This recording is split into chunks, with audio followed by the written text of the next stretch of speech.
Hey fellow travelers, Matt from William Henry coming at you with another peek behind the curtain at the studio. This one is a little bit different.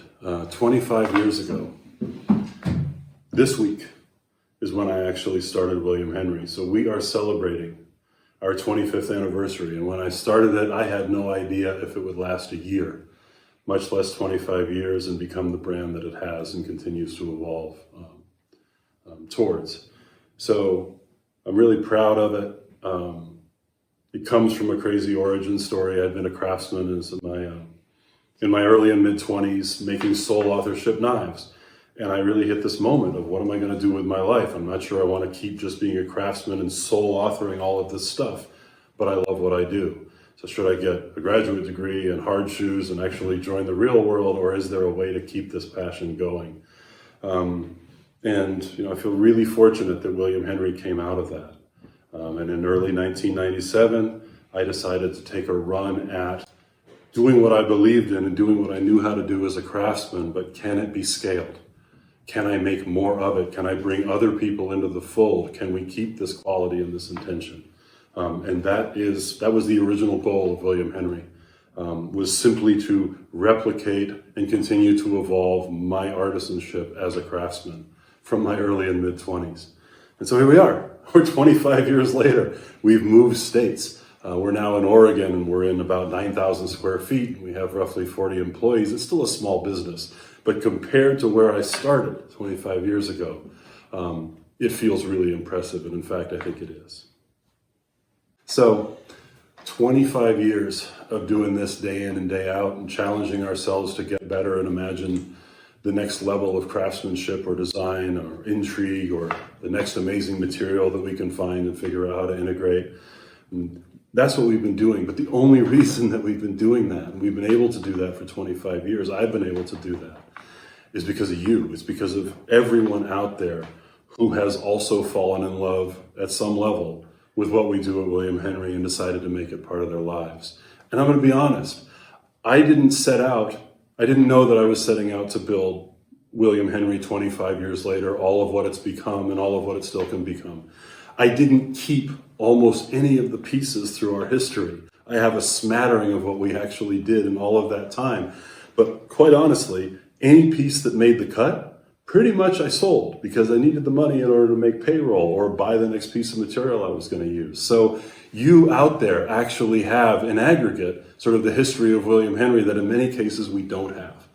So in celebrating 25 years and whatever your passion is and whatever your connection is to the brand, we're asking for you to share your story, to share your product, to tell us and to remind us of where this has gone in the world and who it matters to. So we have a hashtag, and that is simply hashtag William Henry 25, William Henry 25 that you can use.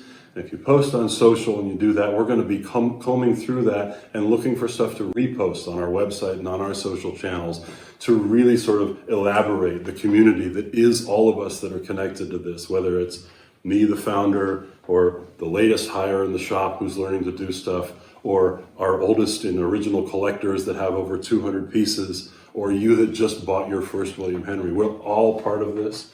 And 25 years on. 25 years on. I didn't have gray, I didn't have wrinkles, I probably didn't have 25 pounds, all of that. To me, it's remarkable. And I'm really proud of it. And again, I just want to say thank you for making that possible. It means a lot, and it really does. And share your stories, share your images. And towards that end, I've got some of these pieces here, and they remind me of certain little moments. So I thought I would share just a few stories of my 25 years at William Henry through some of the pieces in front of me. So we went into the vault, into the safe, such as it is. We pulled out a few pieces that we could find that had sort of specific relevance to my memories of these last 25 years at William Henry. It is by no means an exhaustive collection. We don't have an exhaustive collection. Again, most of what we've done is out there in the world with you or with someone else, as opposed to something that we still own. In most cases, we might have a photo of it, at least so we know we did it once upon a time. But in any case, I just wanted to go over not all of these pieces, but they're just, as I look at this, there's these key moments that these pieces represent that were sort of part of my journey and part of William Henry's journey as we ask you to share how we fit into your journey. 1997, I started designing product for William Henry. William Henry wasn't even the name of the company yet. I just knew I was going to try to build this sort of limited production handmade knife company, sort of extending the skill set that I had at that time. So in 1997, I started William Henry and I started designing what I imagined William Henry was going to be. And it was knives, it was gentleman's folders. It was sort of very finely wrought and sort of a mixture of sort of hard edges, but also curves. First knife that I designed, and it is still in production today, is the T10. So this is the first prototype. I made two of them, sent one to a friend, and I kept the other one. So this is the original prototype of the T10, which has now become the B10 Lancet that I did way back in 1997, just making it by hand before I even had figured out what technology I could bring to bear in production. But this is kind of how it started. This is how simple it actually was. But again, you can see the form that's so familiar 25 years later in our B10. That basic silhouette has hardly changed.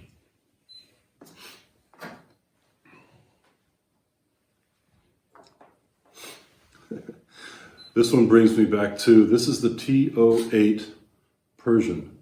And this was a carbon fiber version. And early in William Henry, maybe 1990, late 98 or early 99, I started making these ultralight carbon fiber liner locks.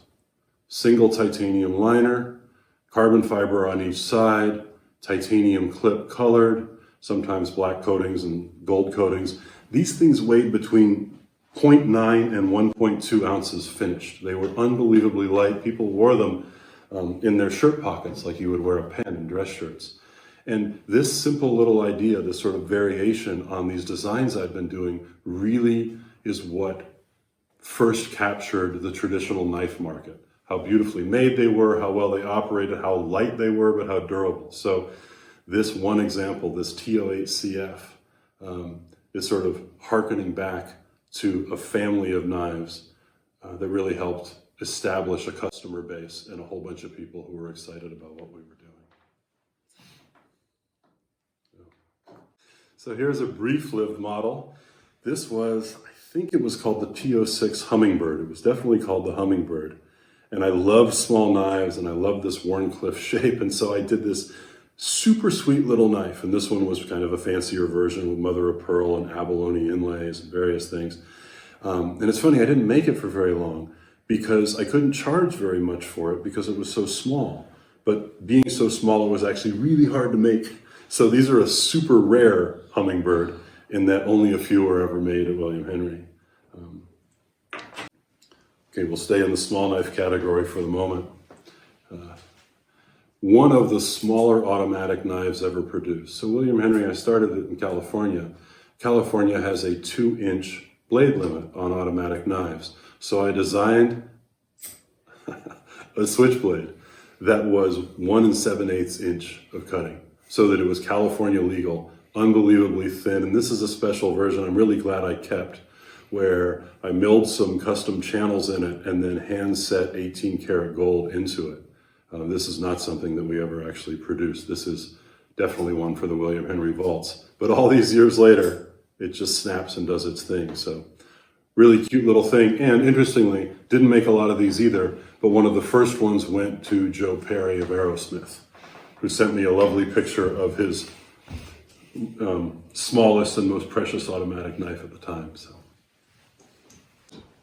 So it's fascinating because I'm always involved in what we're doing now or what we're going to be doing or what the problems are now. And to just sit and look at just a little snapshot of some of our history brings back a lot of memories. And this is a good example. This it's called the T10 Pearl, our early liner lock with pearl handle. Really simple. This is the classic gents folder that kind of put William Henry on the map.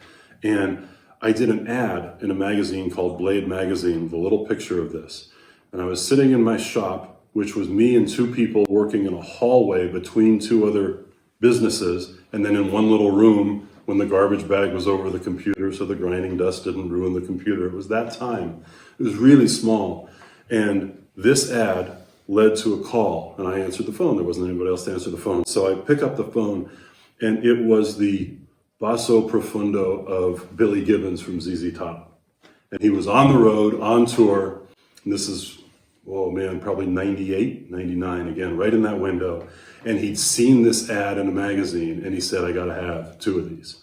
And I was a guitar player, not Billy Gibbons level guitar player, huge fan of ZZ Top. And it was just one of those moments for me where I was like, look at the impact I'm having, right? Because I'd been a fan of his for the longest time. So he ordered 2 of them, got 2 of them, and 4 months later he had me come backstage with him and the boys and Kirk Hammett from Metallica and Neil Shaw from Journey and me, young little knife maker with my roll of knives in the backstage of the Oakland Coliseum, just playing with knives with these guys. It was one of those sort of really formative moments for me early in my career when I realized that this little room and this little crew that I had, what we were doing there outside of Santa Cruz, California, was having a much larger impact in the world than I think any of us understood at that time.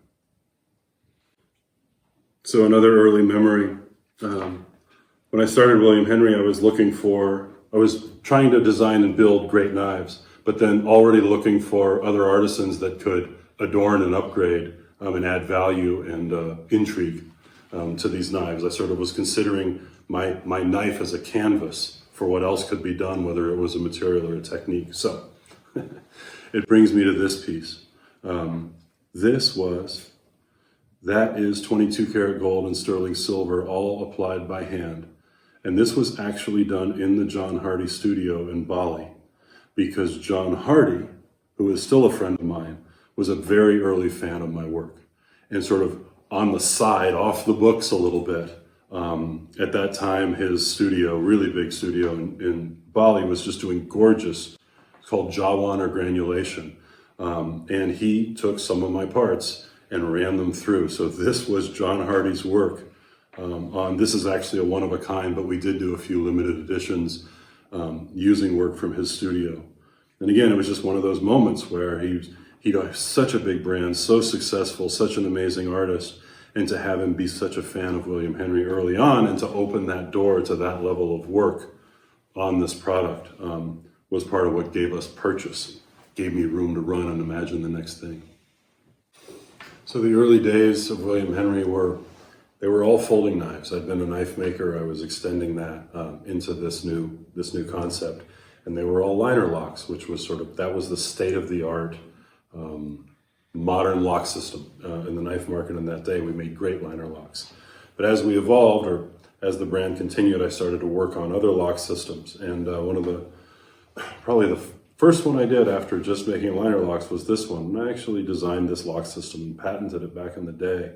Ambidextrous. This is called the Icon. It's all titanium. Super beautiful, a little bit larger knife by William Henry standards. But a really cool piece. And in this case, separate from the lock, it was also one of the first pieces I ever had engraved.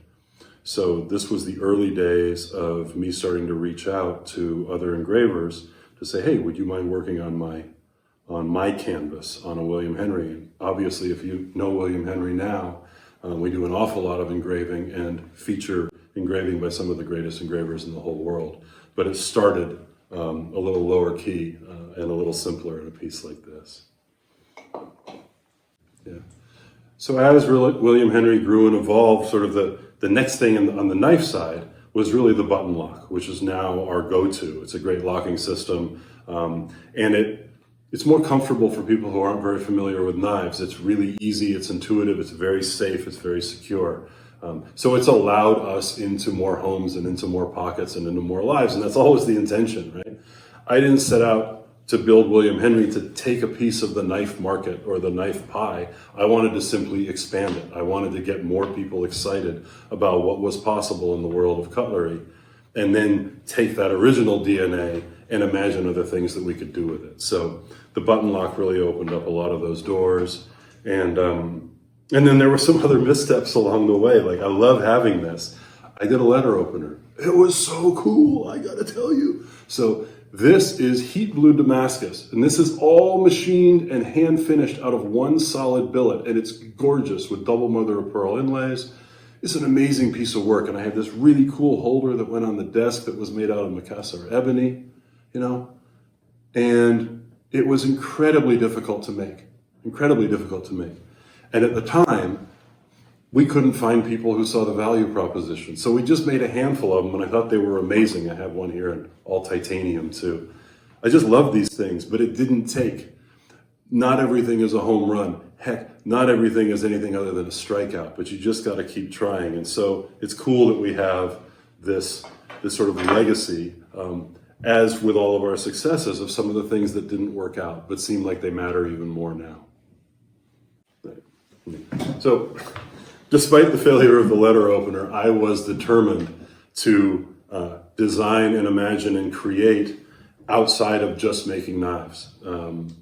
This original DNA, this sword DNA, sort of the mechanical precision and the crazy materials and techniques that are involved in knives, I continue to be enamored with to this day, but I knew I wanted to do other stuff with that. So letter opener I made didn't really work.